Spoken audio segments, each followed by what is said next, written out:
Subalit pakinggan mo ako. Mula nang ikay umalis sa siming at ipiniit ako ni Ama doon sa piitan. Iniisip kita araw at gabi. Naunawaan ko ron na ang puso ko'y nakalaan lamang sa'yo. Kahit na matalik tayong magkaibigan, wala akong nararamdaman para sa'yo. Patawad. Makinig ka sa akin, Siyin. Totoo ang mga sinabi ko.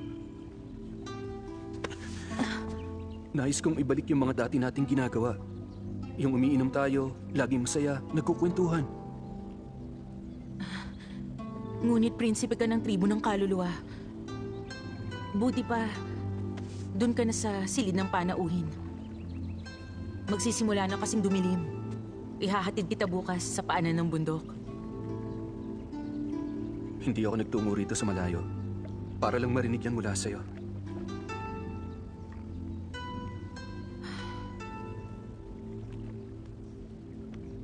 Patawad kong nabigo ka ng dahil sa akin.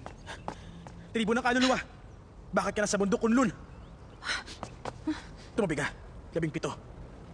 Balak mo ba siyang ipagtanggol? Nakalimutan mo na ba kung sino ka? Alalahanin mo ng iyong amang nagpakahirap noon kay Lingyu. Ang lakas ng loob mo na magtungo sa Kunlun upang guluhin siya, hindi kita mapapatawad! Kasamahan ka ni Siyin, kaya hindi kita kakalabanin. Nakahanda akong lumaban sa dakilang palasyo ng Ziming. Natalong 2 kasama ko dahil hindi magamit ang mahika. Ngayon nalabanan kita gamit ang espada ng Kunlun!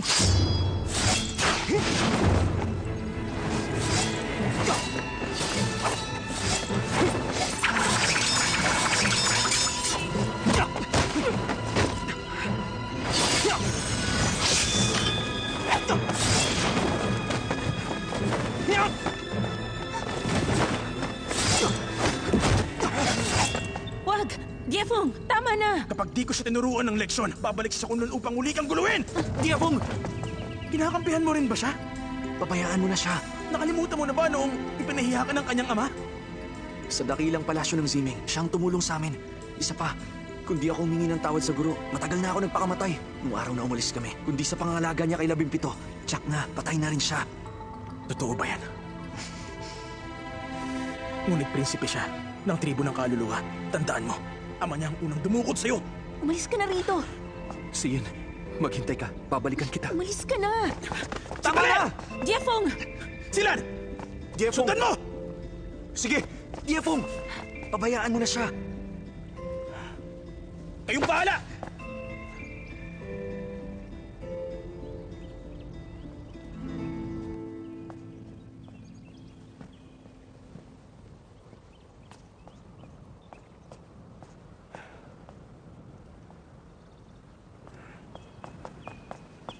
Diefong! Hindi ko siya inabutan. Nagtungo siya doon sa kuweba na matagal nang nakasara. Sa kuwebang yun? Diefong, gusto mong mahabulin ko pa? Wag na. Makatwirang tao si Lingyu. Kung ipinagtanggol niya si Li Jing, ibig sabihin mabuti siya. Itaboy na lang natin. Diefong, mula sa malayo may sa demonyo yung kuweba. Pati ang guro, pinalalayo kami ron. Umamin ka. Ano ba talagang naroon? Ang kuwebang yon, hiniram ng kataas-taasang limbaw. May nakatago raw doon na dambuhalang malademonyong halimaw. Pag pinalad ng prinsipe, magagawa niya yung iwasan. Kapag minalas siya, yun na ang magiging katapusan niya.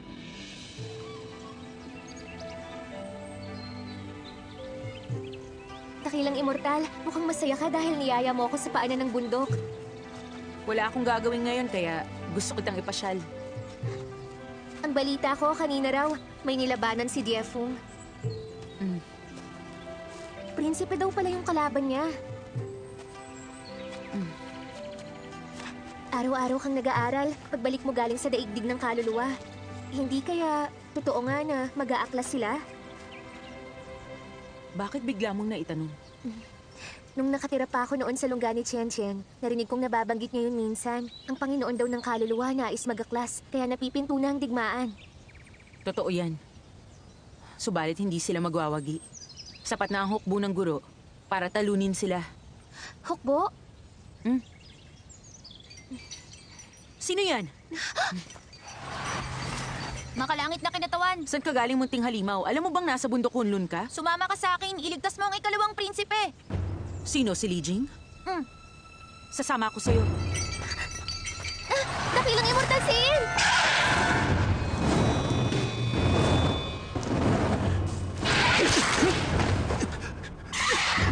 Li Jing!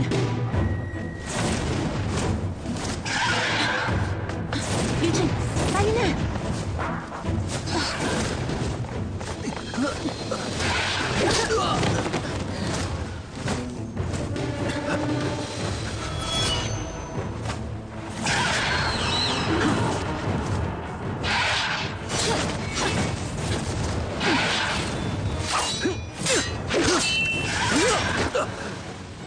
Li Jing!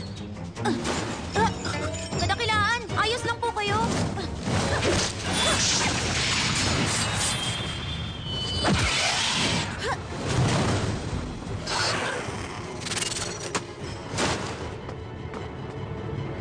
Huwag mo lang ituloy. Kataas-taas ang lingpaw. Hindi ko akalaing agad kang itatanghal na dakilang immortal. Kadakilaan. Ilang araw pa lang ang nakalilipas. Nandito po ba kayo upang hanapin ang guro? Hindi. Ang ibong apoy na yan, ikinulong ko na. Kaya lang, kinutuban ako. Kaya sinundan ko agad. Iyang ibong apoy, ikaw ba ang nag-aalaga? Hindi. Hindi pa naaalis dyan ang sumaping demonyo. Hiniram ko ang kapangyarihan ng Kunlun upang alisin ang sumapi sa kanya. Sa tingin ko, hindi niya kayo sasaktan. Dakilang immortal, payag ka bang pakialaman ko siya? Dahil sa iyong ibong apoy na yan, ikaw na ang bahala. Makabasag ulap na abaniko. Wala itong panama sa abaniko ng Kunlun. Subalit mapakikinabangan ito. Tanggapin mo sana bilang tanda ng paghingi ko ng tawad. Hindi ko matatanggap. Huwag ka na sanang mahiya. Tanggapin mo na lang. Salamat sa inyong handog. Tandaan mo lang sana na ang kapangyarihan ng abaniko na yan ay nakasalalay sa gumagamit niyan. Huwag kang mag-alala. Hindi ko to hahayaan na mapasakamay ng masasamang loob.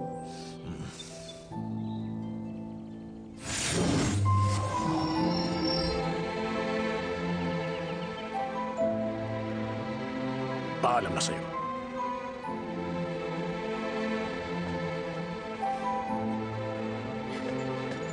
Kadakilaan! Tayo na.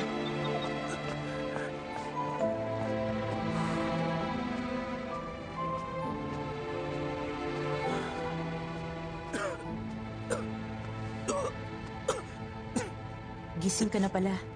Sein. Buti nagkamalay ka. Magpahinga ka pa.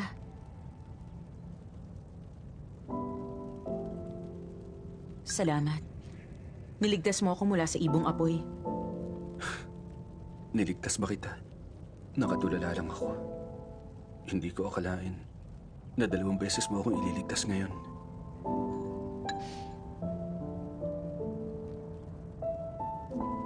Nasa bundok Kunlun ka. Prinsipe ka ng daigdig ng kaluluwa. Pigilang kapangyarihan mo rito. Wala kang dapat ikahiya. Sein, salamat dahil pinuntahan mo ako. Matapos kang ikulong ng aking ama, kahihiyan para sa akin na lapitan ka. Ngunit napagtanto ko na maliit din ang tingin ko sa sarili ko. 17 alagad ka ng bundok Kunlun. Iginagalang ka bilang dakilang immortal. Wala akong karapatan. Nakatagpuin ang tulad mo. Huwag mo na munang isipin yan. Nailayo na rito ang ibong apoy. Magpagaling ka muna rito.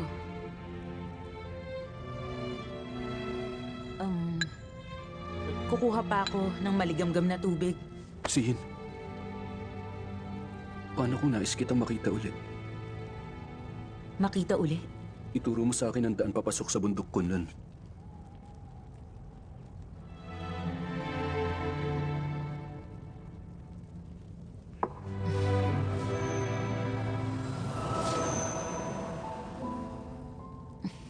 Gamit ito, malaya kang makakapasok sa bundok Kunlun.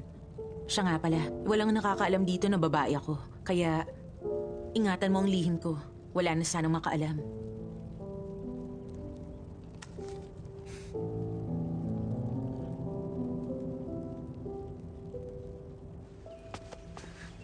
Shani, buti dumating ka. Halika. Tingnan mo, narito ang iyong ina. Suwail kang anak. Nagtungo ka sa Kunlun upang takasan ng kasal. Sumama ka na sa akin. Wag mong ipahiya ang kapatid mo. Ayokong umuwi. Ayokong makasal sa itim na oso. Akala mo ikaw ang kapatid mo? Siya ang anak ng tunay na asawa. Maaari siyang ikasal sa pamilya Bay. Kalaguyo lang ang iyong ina. Naunawaan mo ba? Dahil sa kayabangan mo, ipinapahamak mo ang iyong sarili. Diafong, maaari bang tulungan mo ako? Kung hindi ko rin lang iniibig, ayokong magpakasal. Anong? Ginang, tuto lang anak niyo sa pagpapakasal. Buti pa, pabayaan niyo na siya. Punong tawista. Ako ang kanyang ina. Nararapat lang na sunduin ko siya upang maipakasal. Kahit na alagad ka ni Moyan na dakilang immortal ng lahat ng daigdig. Wala kang karapatan upang ako ay pigilan. Ngunit, Kapag naantala ang kasalang ito, kakayanin mo ba na panagutan ng kahihinatnan? iyong ano po? Sino ka nga ba bago ka magtungo sa Kunlun? Maaari ko bang malaman? Ako ang... Mula siya sa Marangyang Angkan, ikalawang prinsipe ng Dagat Kanluran. Nakatakda rin siya ikasal? Hindi po. Dahil sa mariin mong pagtutol sa kasal, tila may damdamin ka sa aking anak. Mahirap pong tukuyin yun. Anong malay natin? Tumigil na kayong dalawa. Ginang, ang totoo po. Ginang, ganito po kasi yan. Nagsisimula pa lang ang kanilang ugnayan. Hindi niyo yun maaaring madaliin. Ang mabuti pa, pabayaan na muna natin sila. Tama po siya. Mahalaga ang aming punong alagad. Hindi siya dapat tinatanong ng harapan. Pagtiyak na ang kanilang damdamin, siya mismo hihiling na magpakasal na sila. Kaya sa aking palagay, hayaan niyo na munang manatili dito si Sheni. Darating ang araw. May matatanggap na kayong mabuting balita. Tama ka. Gumaan ang aking pakiramdam.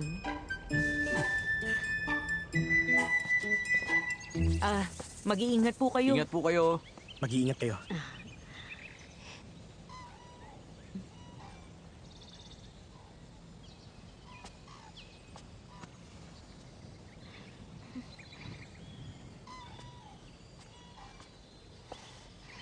Tapos na ang kalokohan nyo?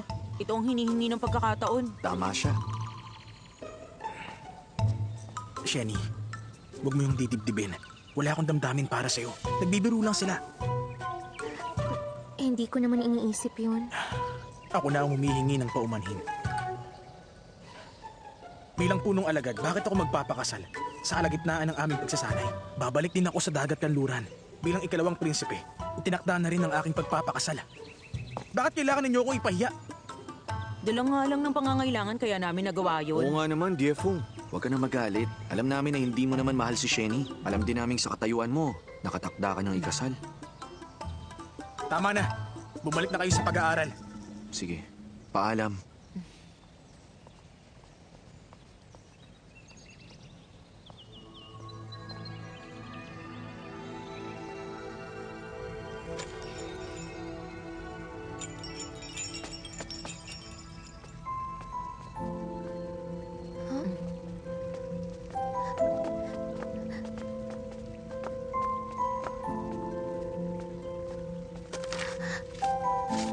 Sin.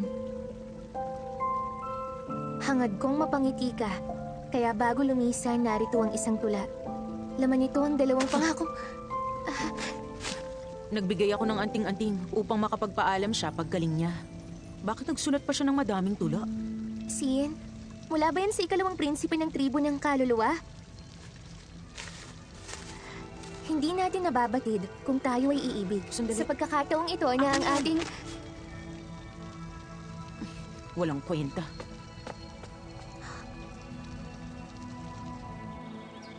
Chen, inggit na inggit ako sa'yo. Napakaganda ng iyong mukha. Kung ako ang may ganyang mukha, handa akong mabuhay kahit ilang daang taon lang. Ilang daang taon mo na rin sinasabi yan? Nakakainggit ka naman talaga. Gusto ko ang mga mata mo, pati ang hugis ng iyong mukha. Samantalang ako, iyong magulang ko, ipinanganak lang akong pangit. Paano ka naging pangit? Hindi naman ah. Ngunit dahil gusto mo ang aking mukha, say na lang. Ibibigay mo? Kasi may alam na paraan si Juyen upang mabago ang anyo. Para sa'yo, kakausapin ko siya. Para maturuan ka niya. Tutuhanin mo yan, ah. Kapag natutunan ko ba yun, magiging kamukha na kita. Subalit mga ilang oras lang. Oh, pansamantala lang ang pagbabago. Bakit ba gusto mo akong makamuka? Saan ka ng Soro, ikaw ang pinakakamukha ko. Magbabago pa yan pagtanda mo. Huwag mong dibdibin ang munting salamangka at saka... Bawal pala yung gamitin sa kasamaan. Ang gumawa ng kasamaan, siya rin ang parurusahan. Tayo na! Ba't naman ako gagawa ng masama? Bakit ganun? Pare-pareho lang kami ng katayuan. Subalit, bakit ako ang ipakakasal sa itim na oso?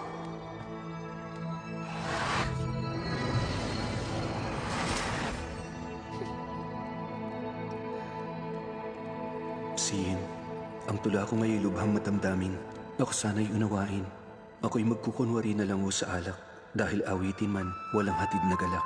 Hindi magsisisi damit may lupaypay. Para sa'yo'y titisin ko anumang uri ng lumbay. Ganito bang walang kwenta? Tunay ngang madamdamin.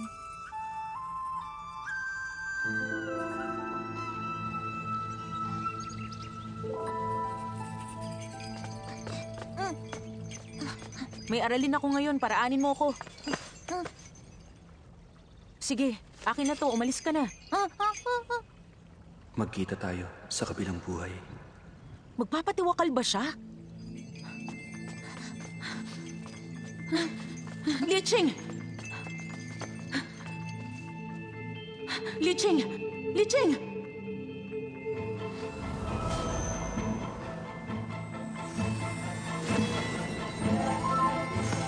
Dahil sa sandata mong yan, masasaktan lamang siya. Ano kaya kung pasiglahin mo na lang ang kanyang puso? Baka sakali na magkamalay pa siya.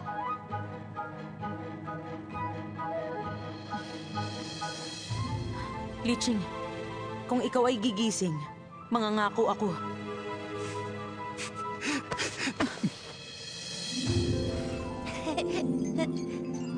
Huwag mong bawiin ang sinabi mo, ha? Sinungaling ka pala. Paano kung bawiin ko nga? Tuluyan na ako mamamatay. Bahala ka, aalis na ako. Teka! Sin, kalahating buwan na ako nasa Kunlun. Isang beses pa lang kita nakita. Labis ako nangungulila sa'yo. Tigilan mo nga yung tungkol sa ating dalawa. Yung mga babae mo dun sa palasyo, anong balak mong gawin sa kanila? Itataboy ko na sila. Totoo ba yan? Ako si Lichin. Nangangako ako na habang buhay akong tapat kay Siin. Pag ako'y lumabag, hindi ako magkakaanak at ako'y Huwag mo na nga sabihin yan, maupo ka na. Siin, maaari ba na masahihin mo ako sandali? Masakit kasi ito. Ang iyong apoy na chilin. Simula pa dati, hindi siya kumikibo. Bakit bigla siyang nagsalita ngayon? Nung bata pa siya, napakadaldal niya. Kaya sabi ko, manahimik na lang siya at magkunwaring pipi. Tila kilalang kilala ka niya. Mukhang tinulungan kanyang mapaibig ang napakaraming babae. Aray, yung buto ko, ang sakit. Tumigil ka. Ay! Ganyan ka lang. Huwag na huwag kang gagalaw. Bakit mo ba ako tinititigan? Talagang nais kita makasama.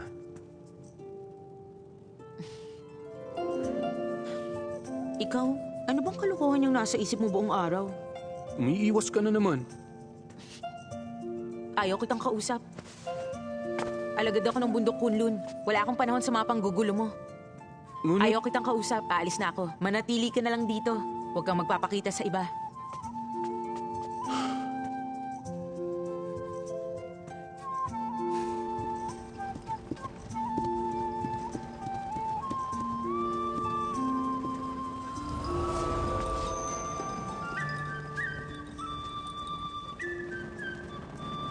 Bawal lumipad sa bundok Kunlun. Huwag ka nang babalik dito.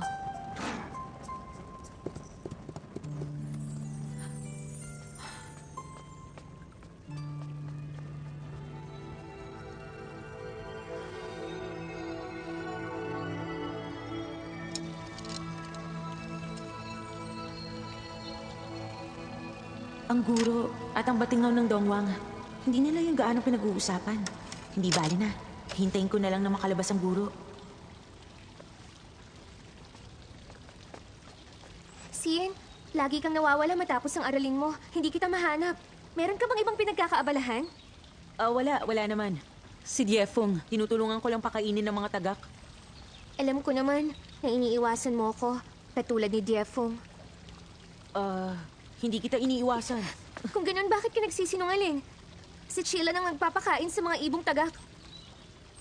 Sabi niya sa akin, pinahirapan ka raw noon ng mga tagak, kaya takot ka sa mga yon. Bakit ngayon pinapakain mo na? Kasi... Hindi na bale. Ayoko nang marinig.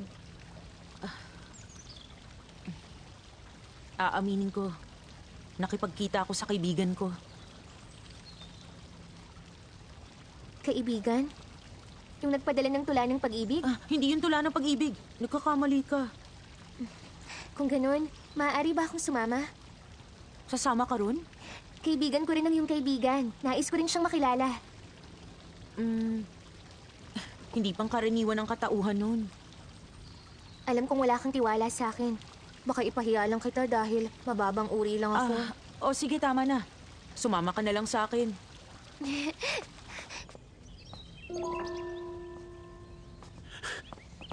Siin, tingnan mo. Iginawa kita ng kawayang plauta. Lagi kang may ibinibigay upang mapasaya ko. Dati maliliit lang na hayop. Salamat. Nga pala. Ang ugnayan namin, mahirap ipaliwanag. Sabihin na lang nating malayo ko siyang pinsan. Si Shani mula sa angkan ng Soro. Si Liching, ang ikalawang prinsipe ng tribo ng kaluluwa. Mula saan ang batang Siin na to? Bakit mo ako inihambing kay Sien? Dahil nararamdaman ko na magkamukha kayo. Kung abala ka sa gawain mo, ipadala mo siya sa akin upang may kasama ako. Ikaw talaga. Gusto mo lang pala ng kasama. Ayaw mo palang mabagot. Hindi naman.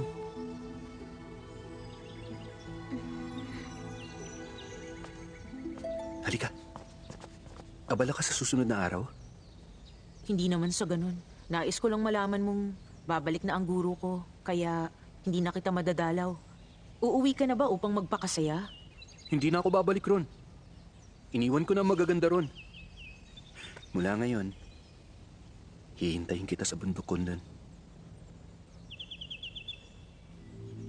Heto. Itago mo muna para sa akin. Masyado ng maraming bagay sa loob ng aking silid. Baka maghinala na si Jeffung. Sige. Alam mo ba dati, pinangalagaan niya ako sa makalangit na pagsubok. Labis siyang nasaktan. Alalang-alala ako sa kanya. Siin, bakit tuwing kasama mo ako, lagi mong bukang bibig si Moyen? Ganun ba? Tama lang na magkaroon ng kaugnayan ng alagad sa kanyang guro. Siin,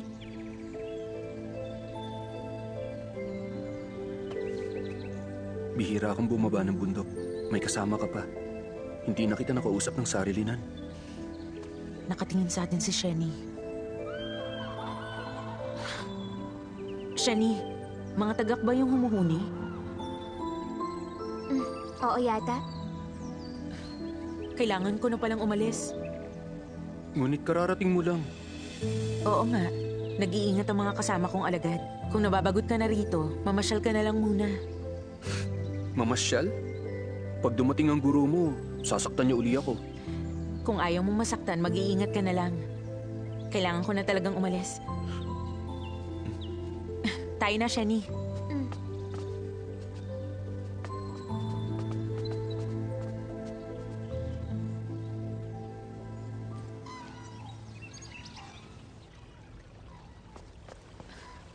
Diefung, Diefung,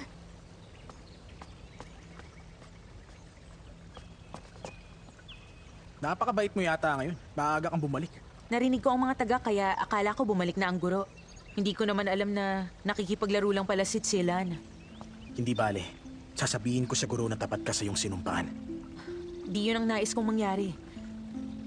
Wala na akong ibang hinahangad kundi ang makabalik na ang guro. Kung hindi dahil sa akin, hindi naman siya labis na masasaktan.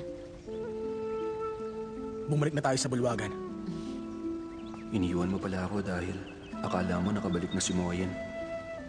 Sin, labis ba ang iyong pag-aalala? Nangungulila ka na sa kanya?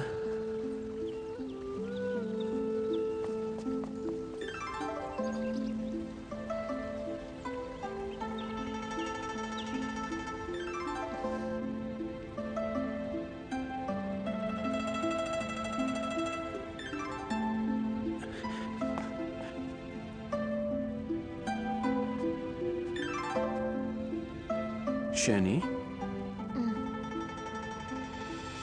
Bakit ka nakadamit ng panlalaki? Mas madali kasing bumaba ng bundok. Sabagay, sa bundok kunlun, lalaki ang guro at ang mga alagad. Ang babaeng tulad mo, mahihirapang kumilos.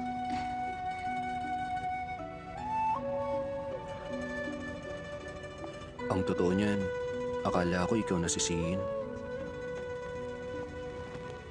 May pagkakahawig man ako kay Siyin. Ang mga kilos namin ay lubhang magkaiba. Siya ang pinakatatanging alagad ni Moyen. Samantalang, ako walang kwentang nilalang ng Chinchu. May angkin ka ring sariling kagandahan. Teka, pinapunta ka ba ni Siyin? Hindi. Kusang loob ako na humarap sa'yo ngayon. Ang totoo niyan, may nais lang akong itanong sa'yo. Ngunit ayaw kong mailang ka. Sabihin mo na. May ugnayan ba kayong dalawa ni Siyin? Malakas ang kutob ko. Ayoko lang sanang isipin. Bakit ka nga ba naghihintay sa bundok Kunlun? Natatakot ka bang may makaalam? Hindi ka tanggap-tanggap ang ugnayan ng makalangit at ng kaluluwa. Yan bang pinasasabi ni Siyin? Hindi. Huwag mo sanang isipin yun. Paano kung hindi mababahala sa mga bagay na sinabi mo? Kung hindi siya mula sa makalangit na tribo, pinakasalan ko na siya at dinala sa dakilang palasyo. Subalit, ayoko magpadalos-dalos. Ayoko mangahas. Walang ibang tinatangi ang kanyang puso, kundi ang kataas-taas ang Diyos na si Moyen. Tama na.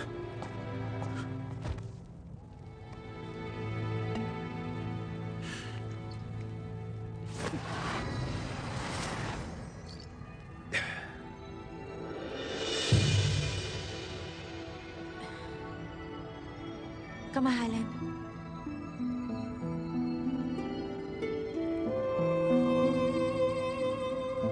Ikaw si Siyin.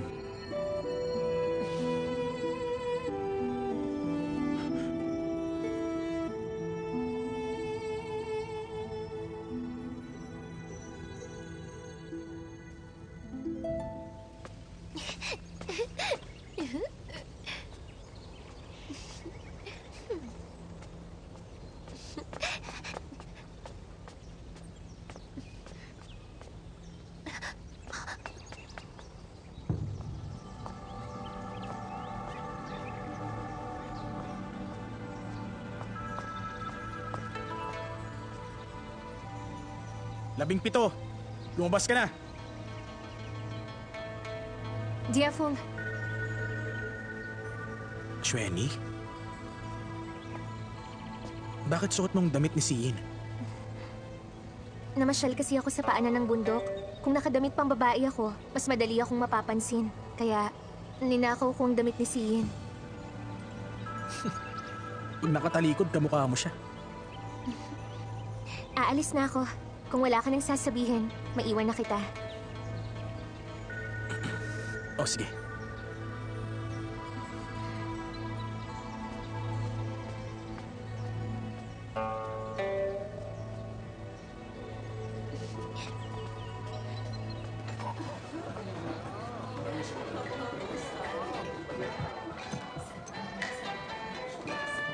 Ginoo, narito ang siya.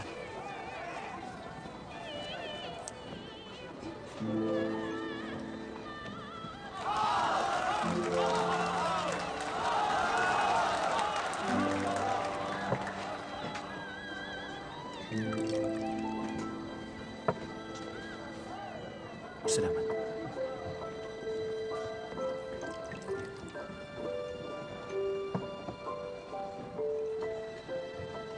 Madalas ka ba sa daigdig ng mortal? Oo, dati.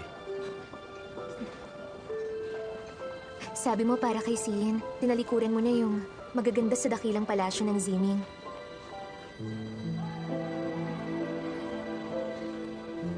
Kung mangyari man na ang pagtingin mo sa akin ay kalahati man lang ng damdamin mo kay Siyin, wala na akong mahihiling pa.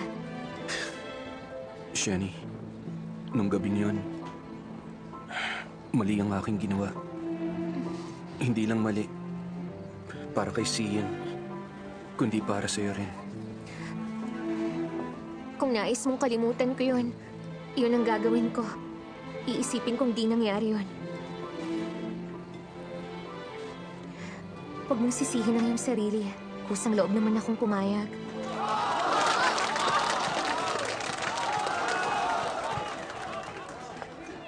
Ginoo, tuloy po kayo.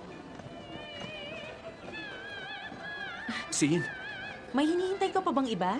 para sa'yo. Ikaw talaga? 4 na oras na kayo naghihintay. Hindi kasi ako pinaalis ka agad ni Jeffong. Kaya inutusan ko si Sheni na samahan ka. Maikli nga ang 4 na oras. 10 araw na tayong hindi nagkikita. 10 araw na pala? Mahabang 10 araw. Siyan, kailan ka matatapos ng pag-aaral? Sa tulad ko na hindi pa ganun kahusay, mga 70,000 taon pa. Ha? Baka dahil nais mo pa makasama si Moyen. Liching, ba't ka ba nagsasalita ng walang kabuluhan? Sino bang nagsabi sa'yo ng ganyan? Wala nga bang kabuluhan? Sabihin mo na kung sinong nagsabi niyan. Kailangan ko nang umalis. Ha? Kararating ko lang, aalis ka na? Ano bang nangyayari sa kanya?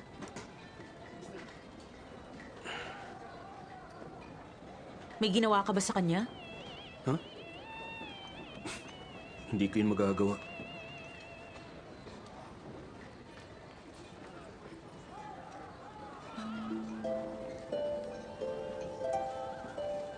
Sa'yo na yan. Ginawa mo to? Salamat. Nagtungo ka na ba sa bundok Chunchi? Sa silangang kagubatan? Pagpunta namin sa daigdig ng mortal, paminsan-minsan, tutungo kami roon. Kaunti ang tao ron, ngunit maraming hayop. Masaya raw doon. Sa susunod, punta tayo. Sabay tayong pumunta.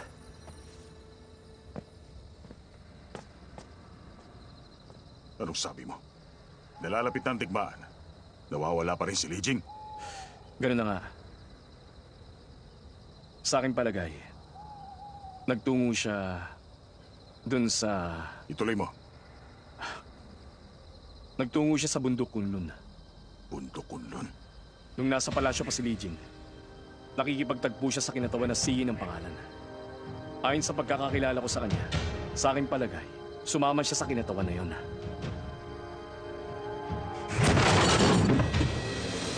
Kung totoo sinabi mo, simula ngayon, itinatakwil ko na siya bilang anak ko. Kamahalan, hindi talaga kita maunawaan. Napakataas ng iyong katayuan. Sinasayang mo ang oras mo sa bundok Kunlun. Bakit ka ba naririto? Hindi ko rin alam. Kamahalan, batid mong sisihin ang pinakakinagigiliwan ng Diyos na si Moyen. Bakit pinahihirapan mong iyong sarili?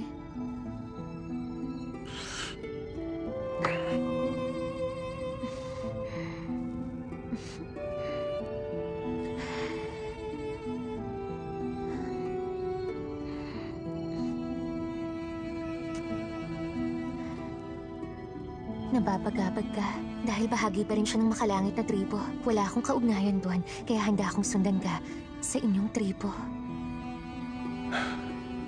Oo nga. Tama ang sinabi mo. Ang tribo ng kaluluwa, hindi mauugnay sa makalangit na tribo.